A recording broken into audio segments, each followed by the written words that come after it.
کہہ رہا ہوں کہ جہاں جہاں توفیقات چھنتی جا رہی ہیں وہ سمجھتے جائیں کہ خدا کی طرف سے سختی کا امکان بڑھ گیا ہے. اپنے معاملات چلانے کے لیے تو تمہارے پاس بہت کچھ ہے، راہ خدا کے لیے تمہاری توفیق چھین لی گئی ہے، تمہارا اپنا ہی پورا نہیں ہو رہا، تم راہ خدا کے لیے کیا کر سکو گے؟ لوگ کہتے ہیں چراغا اور یہ ساری باتیں اپنی جگہ پہ صحیح ہیں، غالباً وہ ڈیفینسو میکانزم ہے نبی صلی اللہ علیہ وسلم کی حرمت کی پاسداری کے لیے جو کیا جاتا ہے. مگر مولانا کیونکہ بہت سافٹلی ہینڈل کرتے ہیں معاملات کو، تو یہ بتاتے ہیں کہ اللہ جب توفیق چھین لیتا ہے تو پھر ایسا ہوتا ہے کہ وہ جانتے بوجھتے دیکھتے سمجھتے ان کی عقلوں پر پردہ پڑ جاتا ہے. تو یہ وقت انتہائی پرآشوب ہے، سخت وقت ہے کہ ایک طبقہ معاشرے میں ریالیت کے زیر اثر یہودیت اور ابلیسیت کے دائرے میں چلا گیا.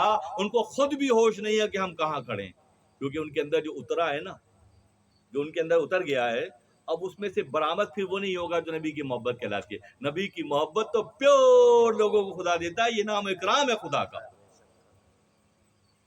ابو جہل کا یہ واقعہ، نبی صلی اللہ علیہ وسلم ہجرت فرما کر مدینہ منورہ تشریف لاتے ہیں. انس بن مالک رضی اللہ تعالیٰ عنہ بہت کم سنی میں ہی نبی صلی اللہ علیہ وسلم کی انصار میں سے ہیں، مدینے کے باسی ہیں انس بن مالک، اور بہت کم عمری میں نبی صلی اللہ علیہ وسلم کی خدمت کے لیے ان کی والدہ نے وقف کر دیا، بس آپ کا ہے، اب انس آپ ہی کا ہے. اسی لیے بے شمار احادیث جو ہیں حضرت انس بن مالک رضی اللہ تعالیٰ عنہ سے منقول ہیں. نبی صلی اللہ علیہ وسلم کا کیونکہ گھر میں خدمتگار کے طور پہ تھے، تو اٹھنا بیٹھنا چلنا پھرنا، محبت، عاجزی، انکساری، شفقت، پردہ پوشی، یہ سب کس نے دیکھا؟ انس نے دیکھا. نبی صلی اللہ علیہ وسلم کا جب وصال ہو گیا، وصال مبارک کے بعد انس بن مالک بھی مدینے میں رہ نہیں سکے، بلال حبشی بھی نہیں رہ سکے.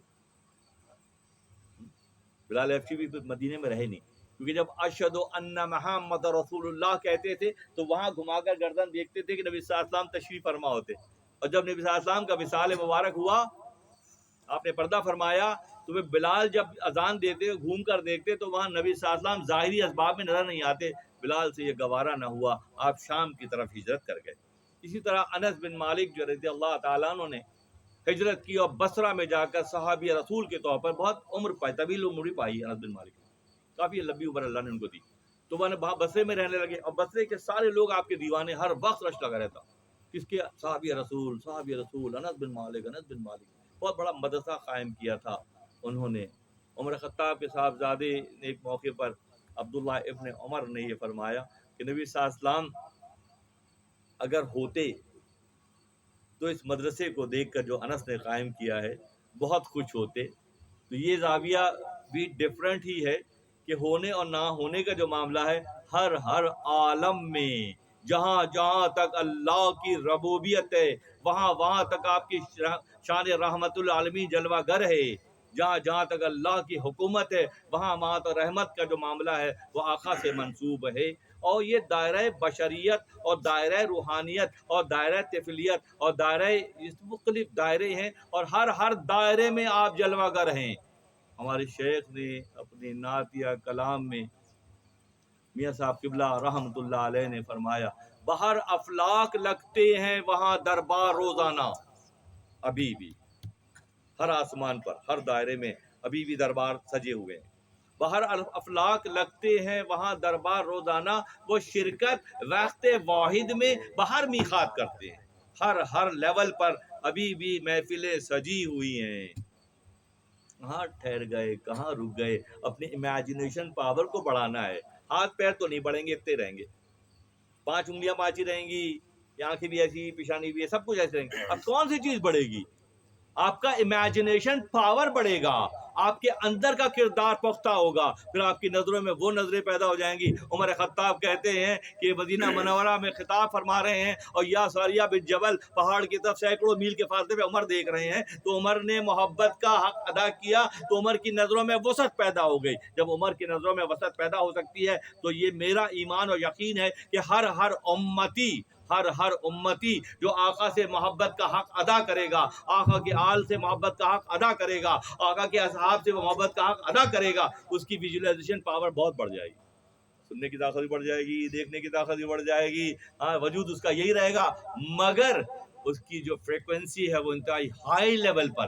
اب یہ جب بات ہو رہی ہے نہیں مان رہے اور ایسا کر رہے ہیں ویسا کر رہے ہیں، تو ان کی جو توفیقات ہی چھن گئی ہیں، جن کی توفیقات چھن گئی وہ پرواز کب کر سکتے ہیں؟ میں سادہ سی مثال دیتا ہوں، کسی بھی پرندے کو گیلا کر کے پانی میں لگا کے چھوڑ دیے، اڑ نہیں پائے گا، یہ سارے گیلے ہیں جو اڑ نہیں پاتے ہیں، جو خشک ہیں وہی پرواز کرتے ہیں۔ انس بن مالک بصرہ منتقل ہو گئے، پورا شہر دیوانہ تھا صحابی رسول کا، شہر کے بڑے بڑے لوگوں کی دعوت کا اہتمام کیا جاتا، اور بہت طویل دسترخوان انبیاء کی بھی سنت ہے، اہل اللہ کی بھی سنت ہے، اصحاب کی بھی سنت ہے، جو طویل دسترخوان بچھائے ہے نا، وما توفیق اللہ باللہ ہے نا، دسترخوان سج رہے ہیں، گفتگو کہیں اور جانا چاہ رہی ہے، میں نہیں لے جانا تھا اس کو، دسترخوان بہرحال سج رہے ہیں، انس بن مالک کا دسترخوان بہت بڑا ہے، شہر کے سارے عمرہ روزانہ دعوت۔ ایک مرتبہ ایسا ہوا کہ جب دسترخوان بچھایا گیا تو تھوڑا میلا سا لگا، کھاتے ہیں تو ہاتھ لگتا ہے، سالن گرتا ہے تو میلا لگا، انس بن مالک نے گھر کی خادمہ کو بلایا کہ اس دسترخوان کو، اللہ غنی اللہ، انتہا کی بات ہے، مولانا وہ زاویہ متعارف کراتے ہیں دوستوں کہ ہماری جمود کی کیفیت کو، اس شیل کو توڑ دیتے ہیں، ہماری فکری پرواز کو مہمیز دیتے ہیں، چابک مار کر ہمیں آگے بڑھاتے ہیں۔